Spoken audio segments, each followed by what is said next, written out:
So good day everyone. So I am Angeline Jales, so I'm going to talk about atoms and nuclei. So what is atoms? So atoms is contain three subatomic particles, which is the protons, neutrons, and electrons.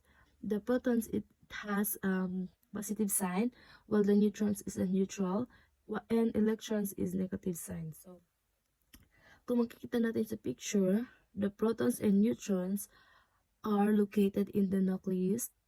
So, nasa gitna. Then, the electrons is surround the atom in an electron cloud. So, ang electron is nasa labas siya. Yung mga may negative. The modern atom is composed of subatomic particles. So, the nucleus and electrons. Then, the protons is positive charge. Then, the neutron is neutral. Then, the electrons is a negatively charged.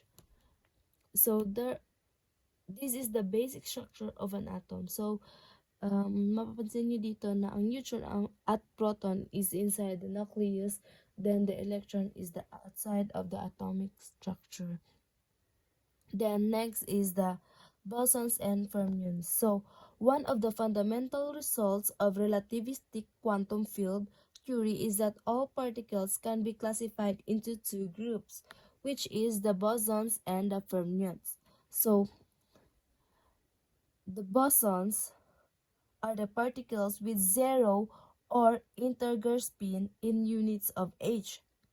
Example, photons, all nuclei with even mass numbers.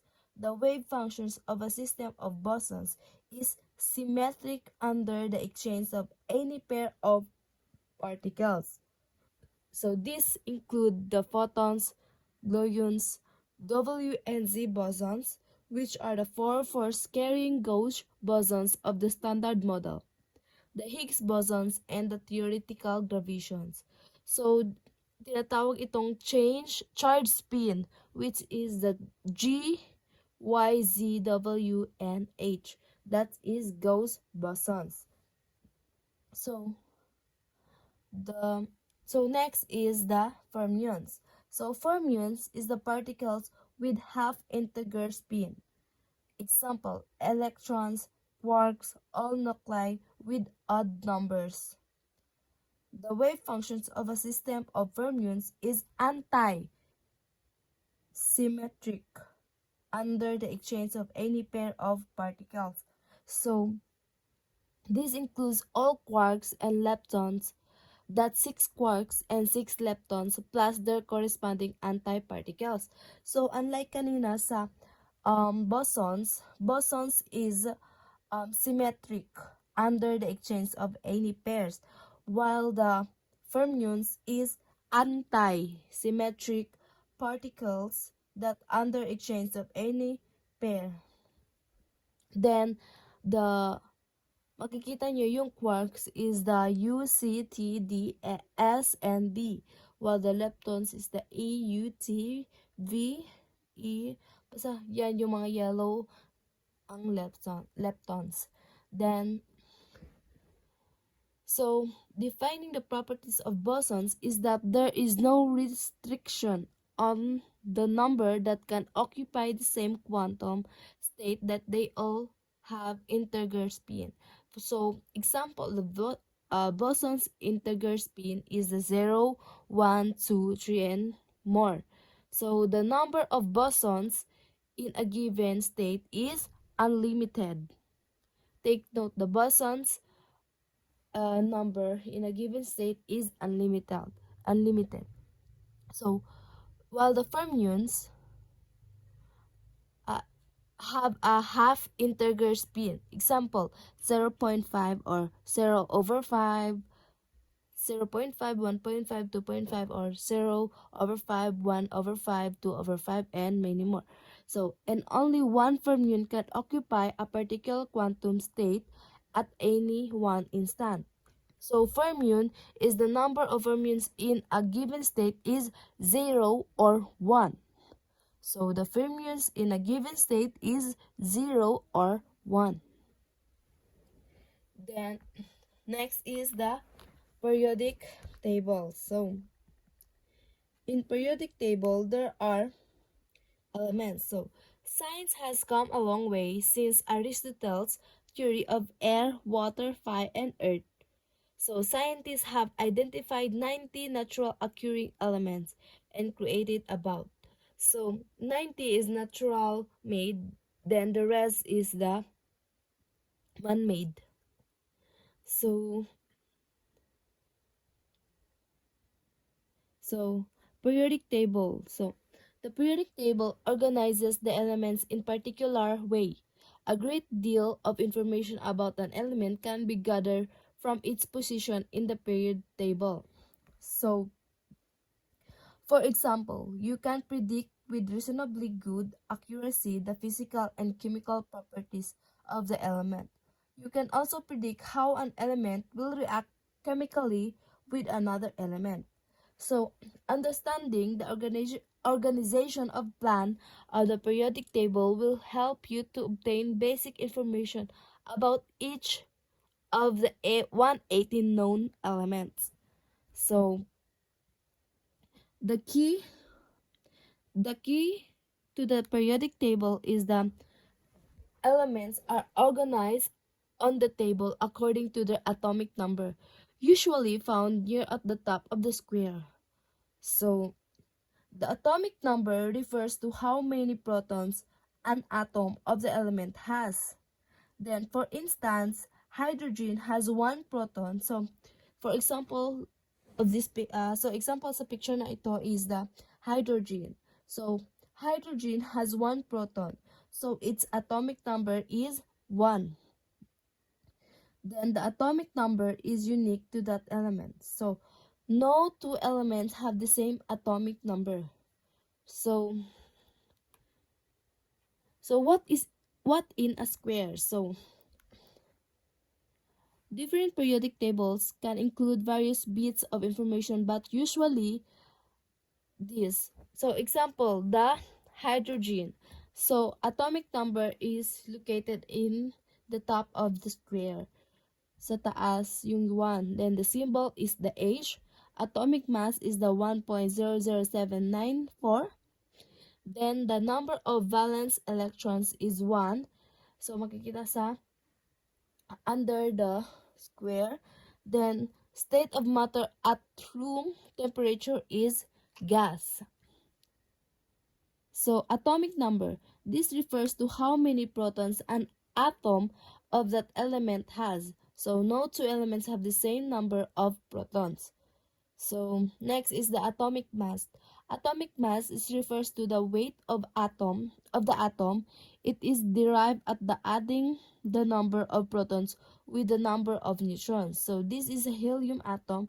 Its atomic mass is 4 protons plus neutrons. So, next is the atomic mass and isotopes. So, while most of the atoms have the same number of protons and neutrons, so some don't. So, some of atoms have more or less neutrons than protons. These are called isotopes. So, some atoms an atomic mass number with a decimal is the total number of protons plus the average number of neutrons. So, next is the elements of the periodic table can be divided into 3 main categories: the metals, non-metals, and the metalloids. So, the green, yung mga box na may green is the non-metals, while the blue one is the metals, then the purple is the metalloids. So, there are properties of metals. So, ang metals are shiny. Metals are ductile, can be stretched into thin wires. So, metals are malleable, can be pounded into thin sheets.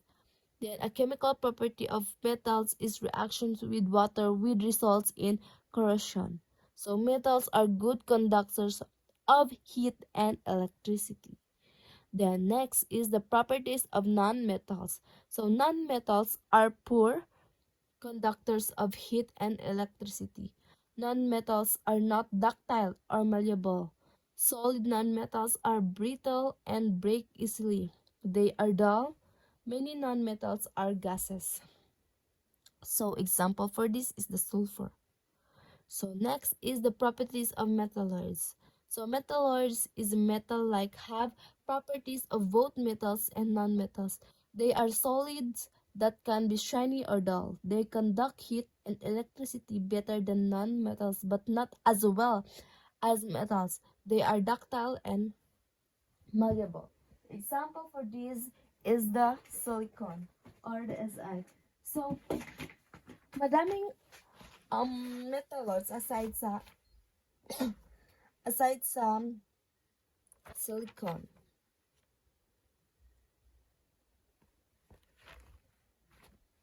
So next is the nuclear decay fission. So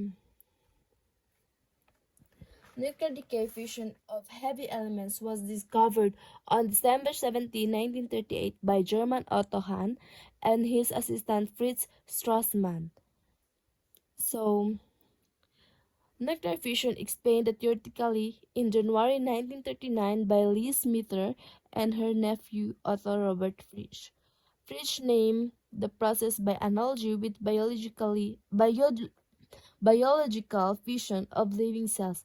It is an exothermic reaction which can release large amounts of energy both as electromagnetic radiation and as kinetic energy of the fragments.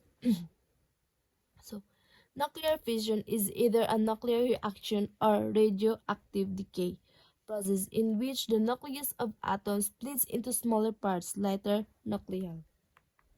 The fissions process often produces free neutrons and gamma photons and release a very large amount of energy even by the energetic standards of radioactive decay.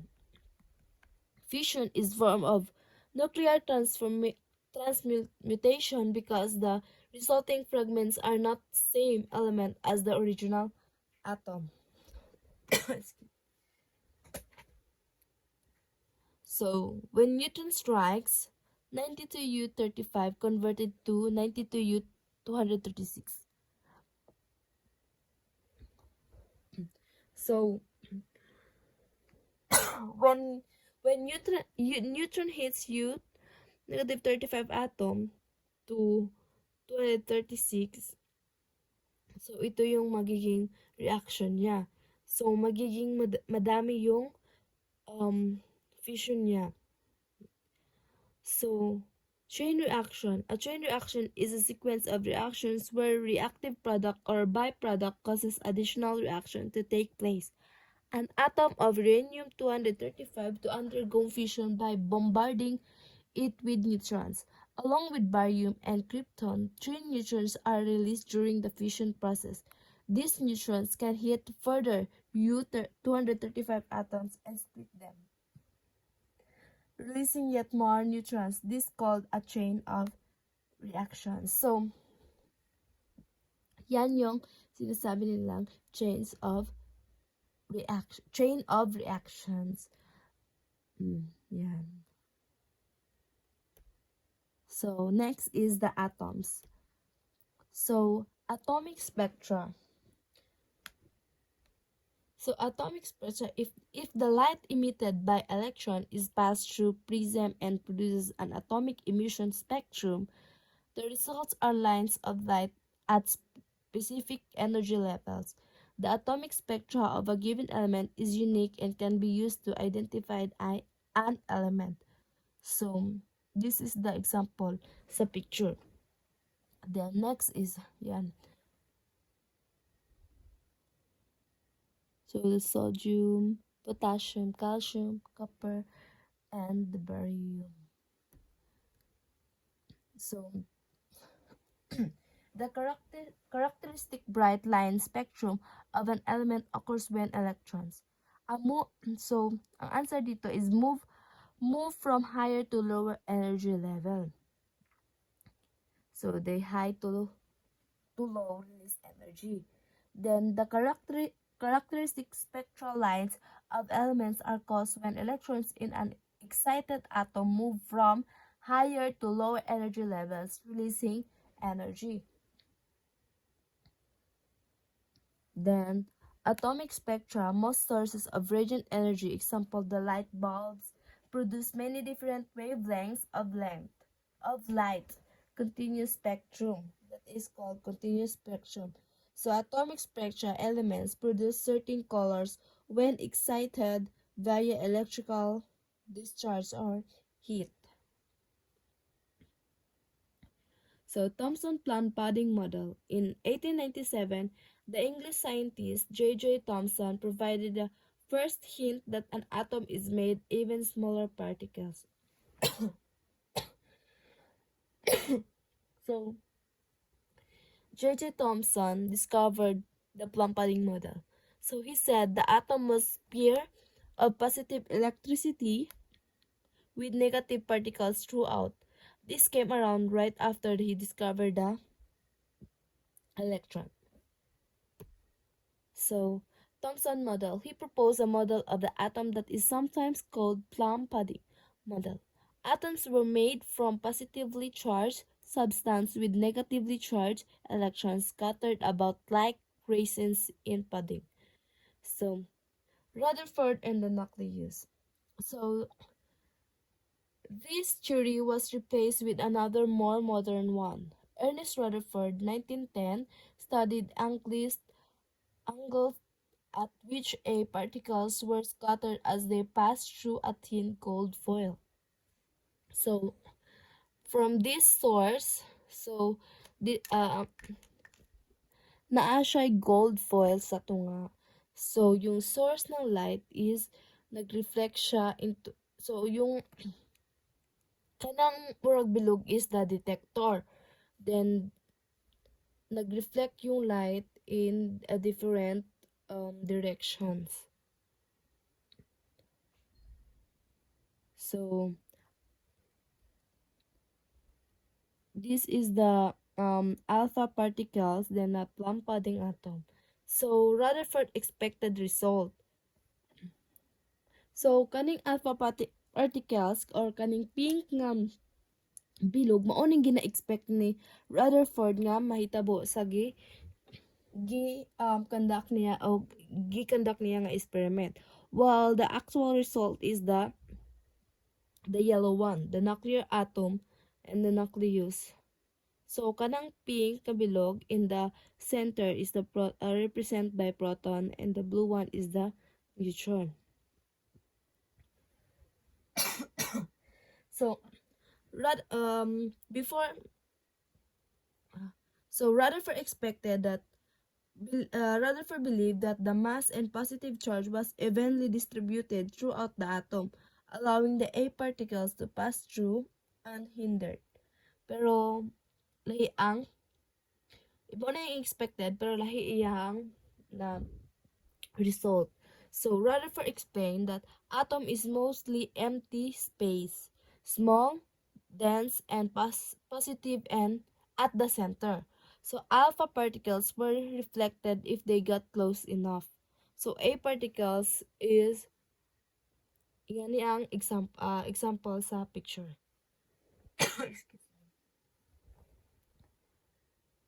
So the modern atom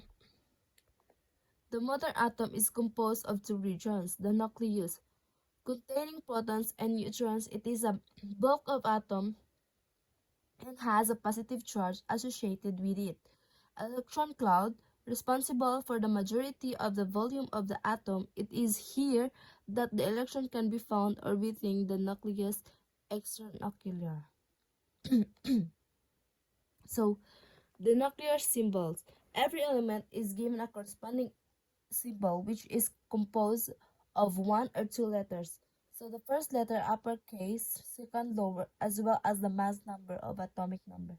So A is the mass number, then the element symbol is the E, and the atomic number is the Z.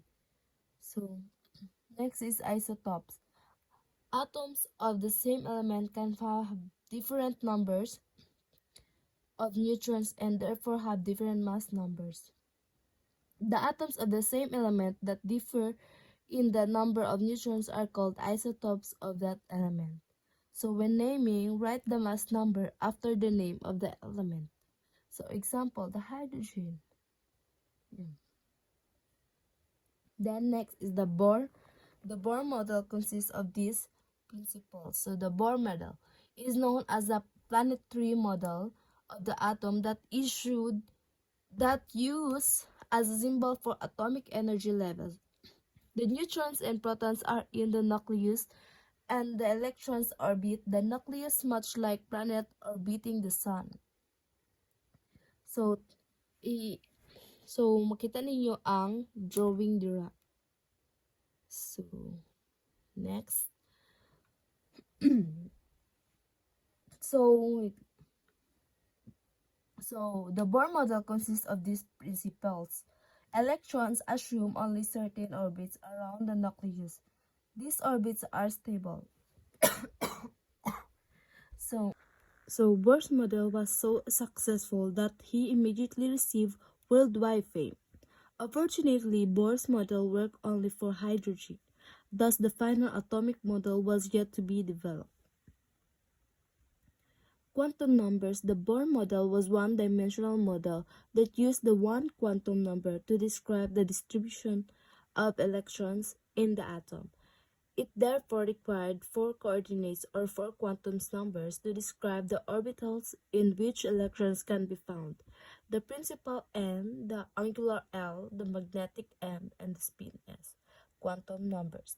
These quantum numbers describe the size, shape, orientations in space, and spin of the orbitals of an atom.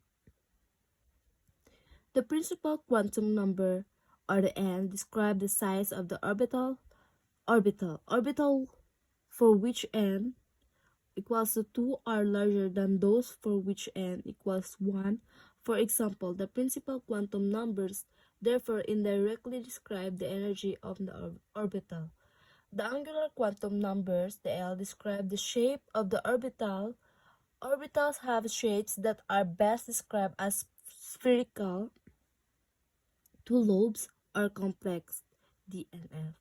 The magnetic quantum number, or the M, describes the projections of the orbital angular momentum along the specified axis, the X, Y, or Z. The spin quantum number, or the S, describes the spin of the electrons, that -1/2 equals counterclockwise, 1/2 equals clockwise.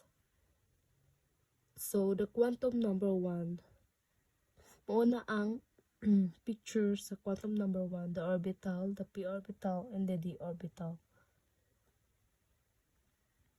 Then next is the quantum number m. So mo an example sa quantum number m. The orbital p, the two lobes, the orbital d, the complex lobes. Then the orbital shows all the region around the nucleus in which an electron has relatively high probability of being found. Pauli exclusion's principle states that no more than 2 electrons, each with opposite spin, can coexist in the single orbital. So the Hans rules states that for the electrons in the same energy level have the tendency to occupy empty orbital, avoiding overlapping with other electrons.